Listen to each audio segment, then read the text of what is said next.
Welcome back. It's the Gamechanger. So we're doing a voiceover version on this transformation, which was epic. And look, I'll be the first to say, and for lack of a better word, I don't want to disrespect the client or anything like that. This is the most build up I've probably ever seen in the scalp, coupled with scalp conditions, maybe some psoriasis, definitely dry scalp, sensitive skin. Listen, this was the works. Probably one of the most difficult transformations that I've ever done. And when I say difficult, what I mean is to give it that final look that I'm used to. This was a challenge for me. So if you look at those roots right away, like the build up here is insane. He wants to get a mini fro. So what I'm doing is, if you notice, I'm cutting right below a lot of that buildup. What I'm looking for is I turn the hair counterclockwise. Usually when most locticians twist the hair, they twist clockwise from what I've seen on most clients. So I go against that to kind of loosen up the hair to see where it locks at last. And then I cut it below that. So that way, when I comb through the hair, I take off as much lock as possible so I can comb through without like pulling or ripping the hair out the scalp. Now, if you see this buildup, when I saw it, I was like, okay. And then when I finally got all the locks off, I realized, like, oh man, he has thin spots, especially along the taper area, which is the lower temple. Because like I said, he's getting a mini fro, but he wants to taper on the sides. So I'm looking at this like, oh man, like I'm not gonna lie, I was taken aback. So, this is another thing that I had to kind of conquer. So it's weird, right? It's a weird love-hate type thing because you get so used to the mundane or the everyday of, I can assess a client or a haircut and I know what I gotta do right away. So when I get clients that come in with, hair textures and hair scalps like this that need extra TLC, like look at that. Oh, do y'all see that? You can look at his face. He was so relieved. And I was happy for him. I was happy that he was happy. But if you look at the edges, right? Look at his edges. Look at the edges. Do you see how thin they are on the edges? Then if you look at the front, he has these skin conditions on the front of his cranium, on the front line of his edge up. I was just like my mind was spinning, But it was good. Like I said, I couldn't be comfortable. I could not get comfortable doing this haircut. I literally was on my toes. Like, look at the edges. I knew when I tapered this because, see, it goes from light to thick to light again. And that inconsistency in hair density is going to make my job difficult in the long run. So I knew it, you know what I'm saying? But I was happy, like I said. If you see the happiness, the joy on his face, look, he wiggling his neck. It was all of that. Cool. So as far as the build up, it was an initial shock for me because like damn, I got to touch this shit, right? Like if I'm just being real, my thoughts we really got gloves on. But once I get him under the shampoo bowl, I know I can wash it 2 or 3 times. And for the most part, I'll get a lot of it out. But as I'm washing it, I realize like, oh man, like he has very sensitive skin. He may have some psoriasis in there. So there's a buildup.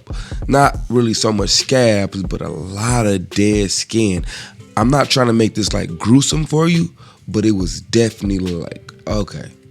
You know what I'm saying? I'm just trying to paint the picture, set the ambiance of what we dealt with while we was doing what we had to do.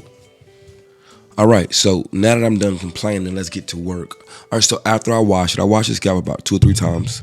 I feel like that's pretty sufficient as far as the cleanliness. Now it's time for the next difficult part of this. I want to assess this taper area. Remember I told you around the perimeter of the temple, it's thinner. So usually I bald that line in to start my taper at the bottom, my primary line. But I want to assess his scalp. I want to see how these density of issues can affect the taper.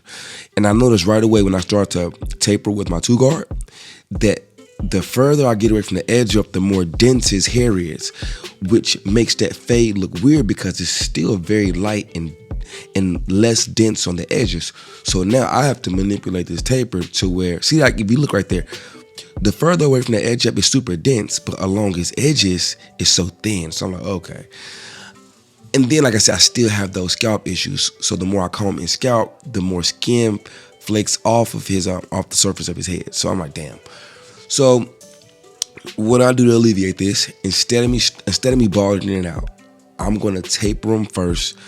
I'm starting by 1 guard, which was what you see me right there, and I'm combing a lot. So look, I'll say this. The best tip I can give you sometimes is there's no tips and tricks, right? I'm knowing as I'm studying this is just gonna require patience. At its simplest form, like yes, I can debulk more. I can use a bigger guard to a medium guard to a smaller guard, but the truth is, at the end of the day, I have to take my time and stick to my method and trust my method will work, which is what I'm doing. The only step that I took away is I didn't do actually, I didn't do the two-step method. This is a new teaching way. I didn't realize that until I'm just now watching the video. What I did was I started with a 3 guard, then I went down to a 2 guard, and then I went to a 1 guard. I did a light taper on the side. The reason why, the 3 guard helps protect me from tapering too much of those inconsistent dense areas, those dense areas that are inconsistent. So I didn't gap them, or I didn't make it look like it was a crater in the scalp. And then I worked my way down, because the lighter the area, the easier to fade. That's one thing I took with me, right? I didn't take the 2-line method with me on the side, but the lighter the area, the easier it is for me to get the desired look. Now, let's move to the back. I am using the 2-line method, which is the first primary line you saw me put in with the trimmer. I'm putting the secondary line in now. Now, there's a primary line, which is the bottom line, the secondary line, which separates the scalp from the light hair from the dark hair, and the primary line, which is that bottom line, which separates the skin from the hair itself. And right now, what you see me doing is taking that primary line away. I'm fading it out. I'm taking my time again. I'm still studying his scalp, because I remember how he came in. So now that I cut it down and his hair is kind of starting to dry out and it's reverting back to his natural state, I'm studying. Whenever I do these lock tutorials, it's a lot of studying, especially when the client comes in with kind of poor hair conditions or poor scalp conditions.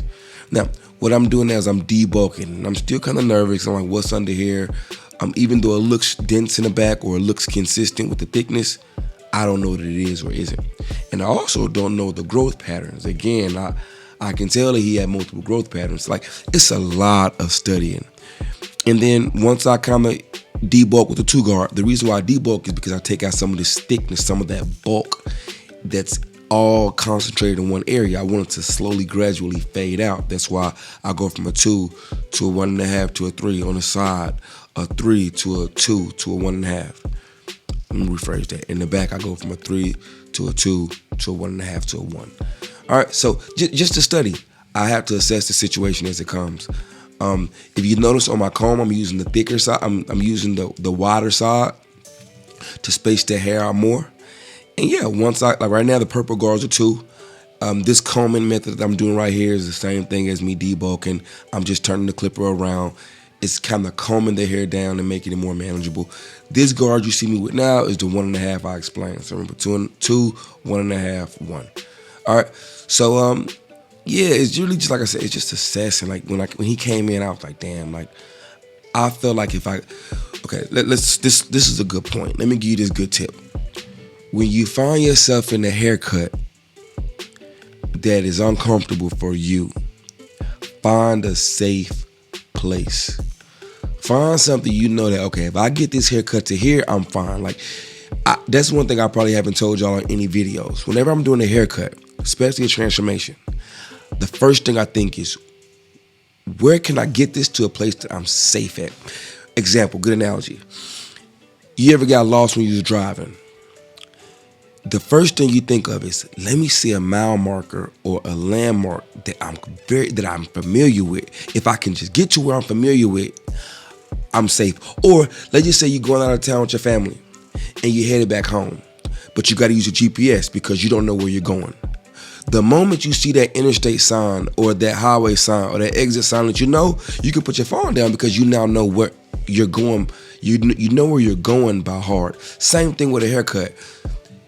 It may be the first 5 or 6 steps that may have you super uncomfortable.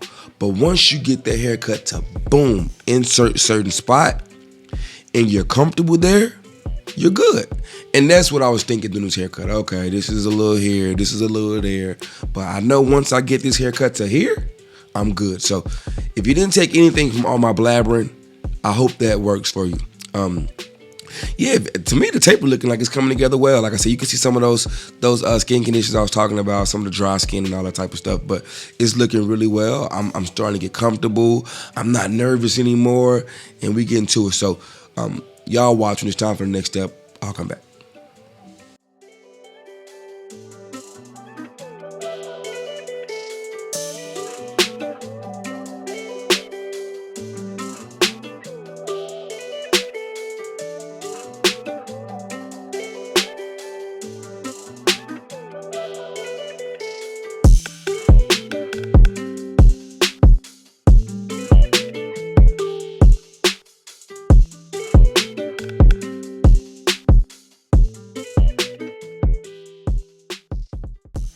right, so as I finish up this detail work, just getting the little things. One thing I want to point out, around the perimeter, when you have a fro, you see I kind of tilt the clipper at a 45-degree angle, and I want to get all the hair that hangs over. I don't want it to go straight up, so that's why I said 45 degrees, not 90, because even at 90, it can still curl over. So if you take that like a bevel angle, if you've ever done any woodwork, a bevel is a 45-degree type cut. So I'm doing a 45-degree angle, so that way when I edge it, I still have enough space with that 45-degree angle for that hair not to hang over. So right now what I'm doing is I'm just edging the perimeter of the back of the head, and it's looking good. Like, it's looking really, really solid. A lot of this is gonna have to heal. So he's probably gonna use some cocoa butter, or if he has any type of medication, but it's looking really, really good. If you notice, like I said, with that bevel trim around the perimeter, you see that hair isn't hanging over the edges. All right, so I don't know what's next. I need some more detail. Like, I love little details. So, and then after you edge up the hair, whether the front or the back, you'll start to see little things you missed. Something about the cleanness or the crispiness of an edge up will show you small things you need to enhance or detail again. So if you see, I'll pull the ear back, and I'll do the exact same thing on the other side. Now, I already lightly tapered this in, right? So what I'm gonna do is I'm gonna try a different method. I want to edge them up, then come back and clean up that taper area. So what I'm doing now is I'm doing like a tiger claw method. I'm laying the hair down and debulking at the same time with the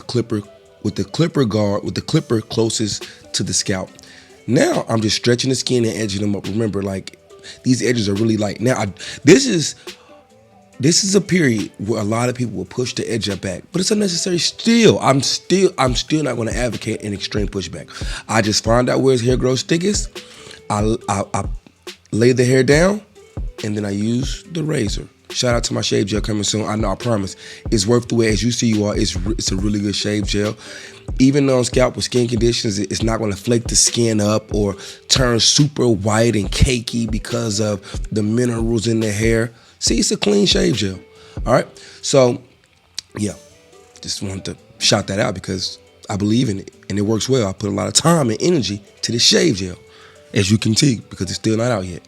All right, and like, if you look, the edge up is looking smooth. Like, it's put it this way: every haircut you want to execute and come out as great as possible. That's all you can never compare two edge ups.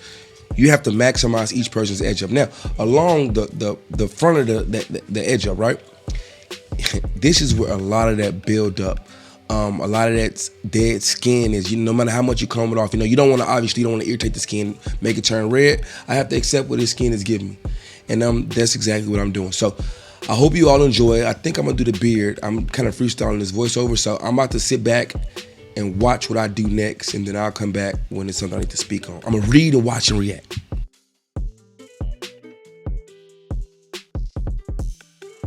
Just so happens we're at the end of the video. So I'm going to end it up with a beard shave. He's keeping his beard, kind of where it naturally is. He does have dry skin on his face, but it's not severe like his scalp. Like I said, the shave gel works really well. It hydrates the skin, so it makes it really easy for the razor to slide across the skin, the surface of the skin, and then it leaves it looking pretty lubricated. I mean, it's not a miracle worker, but it definitely works well. So it looks good. You all finish up at the end. We have his reaction, so I want you all to tell me what you think. I think it turned out great. I think he enjoyed it. I think he was just ready for that fresh, new, crisp start. All right. Like, subscribe, share. Again, I'm freestyling. I ain't editing none of this out. Y'all let me know what y'all think. Take care. Have a great New Year. Happy New Year to you all. We up this year. All right, Barber. I'm ready, brother. That's crazy. That's crazy. You like? Yeah, man. Put some raw cocoa butter in there and help that dry skin. Gotta get that right. Yeah, you did your thing, bro. You nailed it. I'm happy you like it, bro. You nailed it, bro. Good stuff. You get your sponge. You good, man. Yes, Appreciate you. Appreciate you, bro.